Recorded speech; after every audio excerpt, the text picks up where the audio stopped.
नमस्कार दोस्तों स्वागत है एक बार फिर से आप सभी का नए वीडियो में। दोस्तों आज हम लोग सीखेंगे बहुलक कैसे निकाला जाता है। बहुलक कैसे निकालते हैं, बहुलक को मोड कहते हैं। बहुत सारे ऐसे बच्चे हैं जिनको बहुलक निकालना नहीं आता, तो आज ऐसे बच्चे बहुत ही आसानी से सीख जाएंगे कि बहुलक कैसे निकाला जाता है। आपको एक काम करना है, आपको काम ये करना है कि वीडियो को शुरुआत से लेकर एंड तक जरूर देखना है।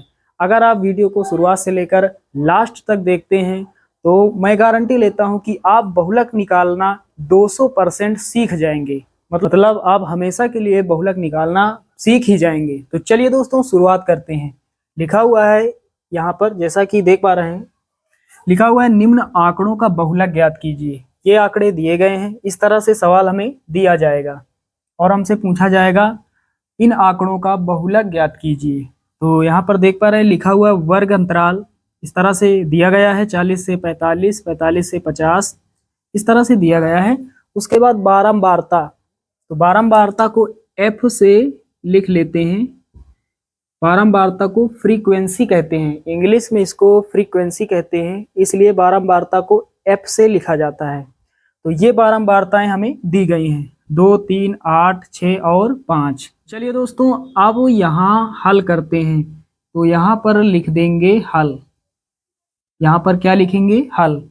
हमें यहाँ पर शुरुआत कहाँ से करनी है? तो यहाँ पर सबसे पहले हमें बारंबारता यहाँ पर जो दी गई है यहाँ पर हमें ध्यान देना है।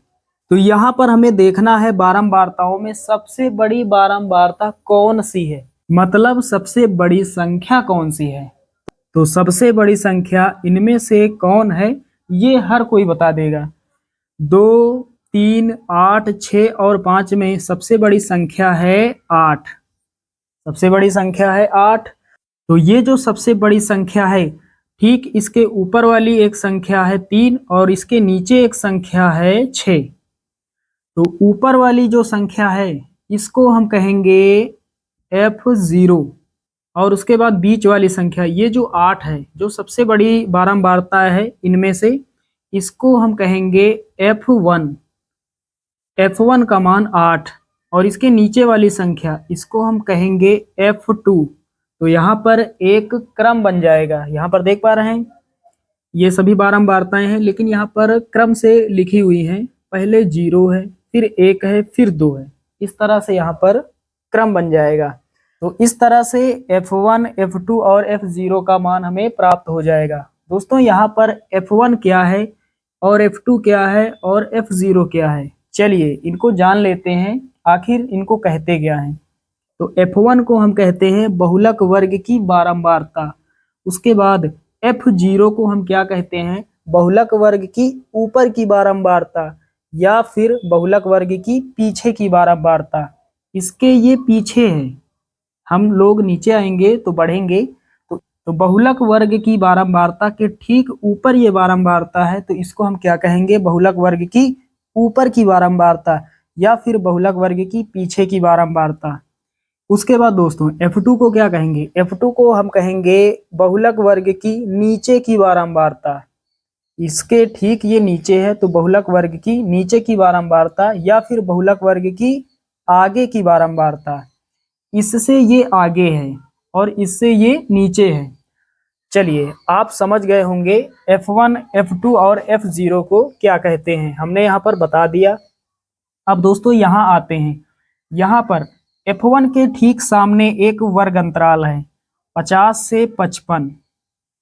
F1 के सामने जो वर्ग अंतराल है 50 से 55, इसको हम कहते हैं बहुलक वर्ग। बहुलक में इसको हम कहते हैं बहुलक वर्ग। यहाँ पर ये जो लिखा हुआ है 50 से 55, इसको हम लिमिट कहते हैं। तो यहाँ पर ये जो छोटी संख्या है इसको हम निम्न सीमा कहते हैं और जो बड़ी संख्या है इसको हम उच्च सीमा कहते हैं। तो यहाँ पर हम बहुलक पढ़ रहे हैं, इसलिए इसके साथ बहुलक भी जोड़ देंगे, यानी बहुलक वर्ग की निम्न सीमा और बहुलक वर्ग की उच्च सीमा।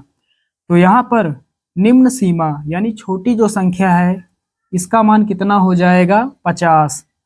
तो L का मान कितना हो जाएगा? 50। बहुलक वर्ग की जो निम्न सीमा होती है उसी को L कहा जाता है। L का मान 50। चलिए दोस्तों, अब हमें चाहिए h का मान। h को क्या कहते हैं? बहुलक वर्ग की माप। यानी ये जो बहुलक वर्ग है, देख पा रहे हैं यहाँ वर्ग अंतराल लिखा हुआ है, इसको बहुलक वर्ग कहते हैं।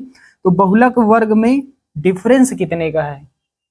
उच्च सीमा में निम्न सीमा को घटाएंगे, डिफरेंस जितने का होगा, अंतर जितने का होगा पता चल जाएगा। तो यहाँ पर लिखेंगे बहुलक वर्ग। तो साथियों यहाँ पर हम कोई एक बहुलक वर्ग ले सकते हैं। प्रत्येक बहुलक वर्ग में डिफरेंस बराबर ही होता है, यानी सेम रहता है डिफरेंस। तो यहाँ पर यदि हम 65 में 60 घटाएंगे 5 मिलेगा, 60 में 55 5 मिलेगा, 45 में 40 5 मिलेगा। कुल मिलाकर अंतर कितने का है? तो अंतर है 5 का। तो बहुलक वर्ग की माप, बहुलक वर्ग की माप h से लिखते हैं। बहुलक वर्ग की माप h बराबर, चलिए f1 के सामने वाले को ही लिख लेते हैं। f1 के सामने बहुलक वर्ग है 50 से 55। तो अंतर कितने का है? 5 का। तो h का मान कितना हो जाएगा? h का मान हो जाएगा 5। इतना आप सभी को क्लियर है? अब वो क्या करते हैं, यहाँ पर सभी मानों को लिख लेते हैं। यानी एक ही स्थान पर f1, f2, f0 और l का मान लिख लेते हैं। तो यहाँ पर लिखेंगे, यहाँ f0 का मान 3, उसके बाद f1 का मान है 8, f2 का मान कितना है? 6 है, और l का मान कितना है? बहुलक वर्ग की जो निम्न सीमा है इसका मान है 50। तो यहाँ पर लिख लेते हैं 50। तो दोस्तों यहाँ पर हमने सभी मानों को एक स्थान पर लिख दिया है। चलिए अब क्या करते हैं, अब सूत्र रख देते हैं, क्योंकि सारा काम हमने कर लिया। तो बहुलक का सूत्र क्या होता है? यहाँ लिखेंगे सूत्र। तो यहाँ पर लिखेंगे बहुलक बराबर, फार्मूला पहले l होता है प्लस f1 माइनस f0, उसके बाद इसी के बटे में, पूरे के बटे नहीं होता है, सिर्फ f1 माइनस f0 के नीचे बटे का निशान लगाएंगे। और यहाँ पर क्या लिखेंगे? पहले 2 लिखेंगे, फिर f1 लिखेंगे, माइनस लगाएंगे, f0 ऊपर है इसको लिखेंगे, माइनस f2 लिखेंगे, और गुणा में h होता है। गुणा में क्या होता है? h।